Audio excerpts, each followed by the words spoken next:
sound of hurried footsteps behind us grew louder, as if someone was intent on catching up, preventing us from leaving. The warm golden glow of the summer evening gave an illusion of calm, but underneath lay an unspoken tension that was impossible to ignore. The house was eerily quiet, with no movement or sound outside the closed doors of the rooms. Only the soft rustling of the wind against the windows hinted at life, but even that seemed to amplify the strange feeling that something wasn't quite right.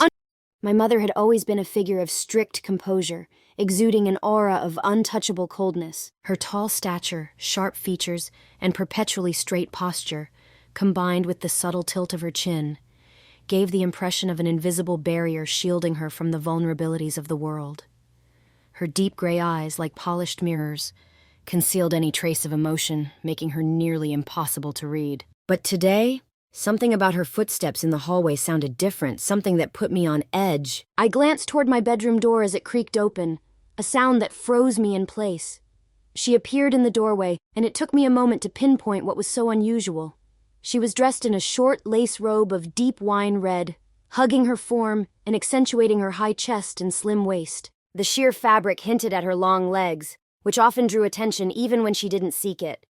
Her blonde hair, usually pulled back in a severe bun, now cascaded in soft waves, framing her high cheekbones in a way that transformed her entirely. This wasn't the woman I had known, the one who had carried the heavy weight of my father's departure for years, burying herself in a life of endless work and monotony. I remembered her differently from before the divorce, subtly feminine, with the occasional pop of bright lipstick or a stylish dress.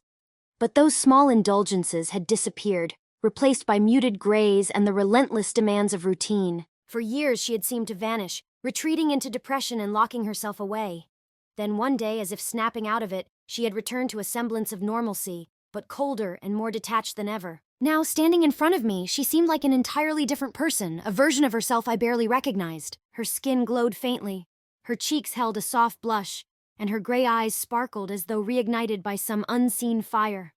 She tucked a strand of her loose hair behind her ear, and I noticed a delicate shimmer on her eyelids, a touch of makeup she hadn't worn in years. Her lips, tinted a subtle shade of pink, looked fuller and softer than I remembered. When she stepped closer, the air was filled with a faint floral perfume, rich yet light, enveloping the room and flooding me with an undefinable sensation. Her gaze lingered on me longer than usual, carrying something I couldn't decipher. Perhaps sadness, memories, or something entirely different.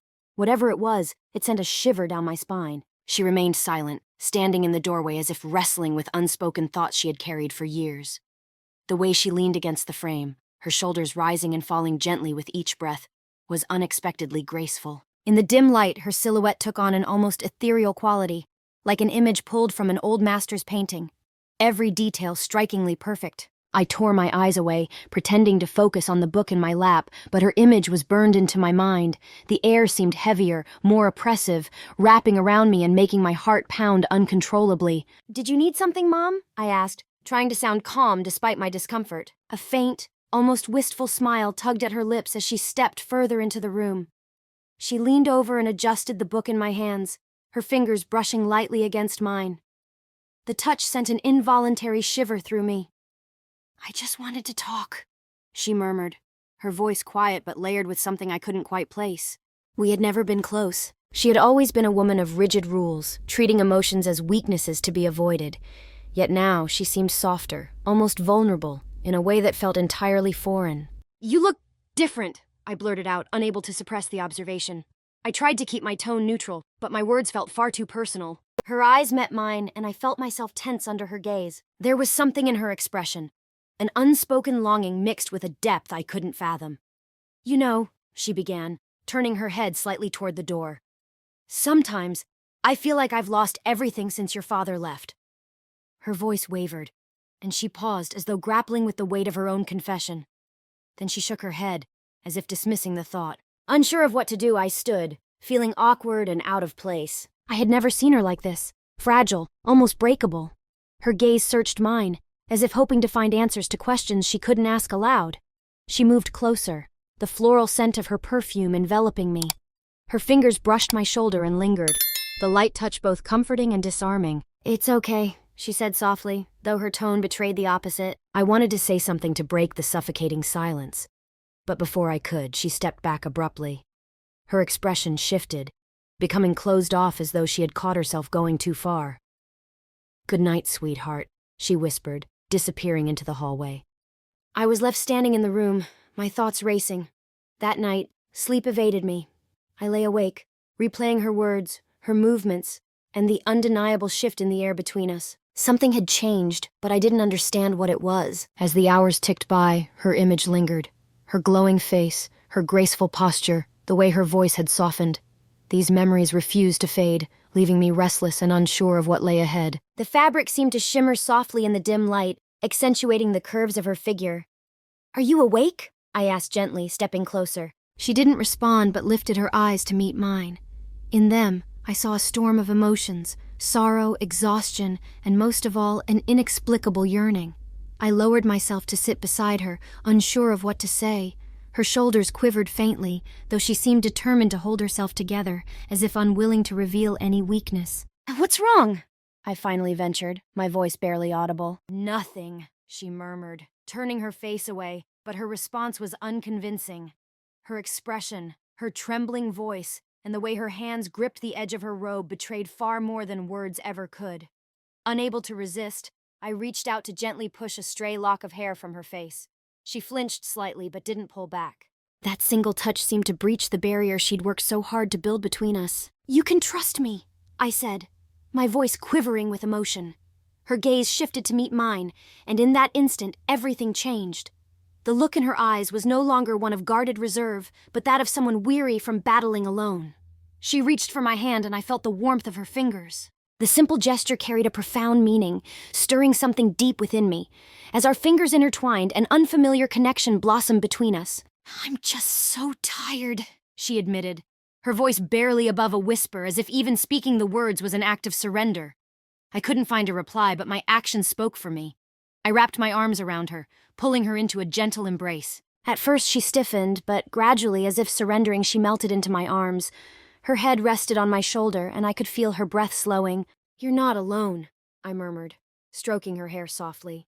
When she tilted her head up to look at me, a faint light flickered in her eyes, a fragile spark of hope. Her lips trembled, and I could no longer hold back. I leaned in, brushing my lips lightly against hers. Time seemed to halt in that moment. Her breath was warm against my skin, and after a brief pause she responded. Tentatively at first, as if testing her strength, but the kiss deepened quickly, driven by months of suppressed emotions. Her hands slid up my shoulders, pulling me closer as our bodies moved in unison, without hesitation or fear. She clung to me as though desperate to preserve the moment. I could feel only her, the heat of her skin, the rhythm of her breathing, her touch. The rest of the world faded away. Her hands roamed over my chest, neck, and hair as her lips trailed a path of fire across my skin. Each movement carried a desperate tenderness, as though she wanted nothing more in that moment. I kissed her with an intensity I hadn't known I possessed, feeling her body respond to me. The warmth between us was mutual, uniting us on a level that words could never describe. We dissolved into one another, forgetting everything beyond that room. This wasn't just passion, it was something deeper, something that bound us together in a way that was utterly transformative. When we finally paused, both of us exhausted yet content, I realized this was a moment we had both been yearning for, a moment that altered us irrevocably. I lay back on the bed, staring at the ceiling, which now seemed impossibly far away. The room was thick with warmth, our mingled breaths filling the space with a feeling that was indescribable. My heart pounded, echoing in my ears as my body hummed with a sensation I couldn't name. She lay beside me, her breathing steady. I could feel her presence, her warmth, her scent surrounding me. My mind replayed vivid images, her lips brushing my skin, her hands gliding over my chest, her body reacting to my every move. I never imagined such closeness could exist. Each touch, every movement, was a form of communication beyond words, a language only we shared. I remembered the way her hands had traced my skin, how she followed my every motion like a perfect dance partner, offering herself completely. The heat of her breath, the softness of her lips, the way her body arched under my touch, it all consumed me.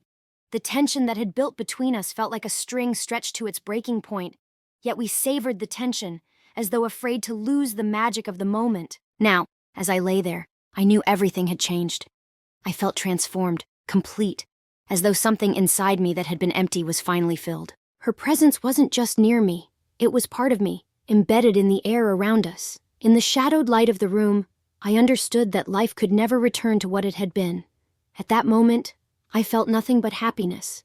A happiness born from every glance, every kiss, and every touch that had said more than words ever could. This night marked the beginning of something profound for both of us. I turned my head to look at her sleeping figure. Her face was serene, almost angelic in its tranquility. Gently, I ran my hand through her hair, taking care not to wake her. In that instant, I made a silent vow. No matter what challenges lay ahead, I would do everything in my power to keep the fire between us alive.